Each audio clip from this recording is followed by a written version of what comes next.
Hey everyone, if you're trying to change the color of a Trello card, here's the easiest way to do it with the current Trello layout.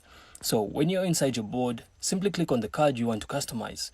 That's going to open the card details panel. From there, simply look for the cover option on the right side of your screen. That's where Trello keeps all the card color and design settings. So inside cover, you then see solid color options, gradients, and even image choices.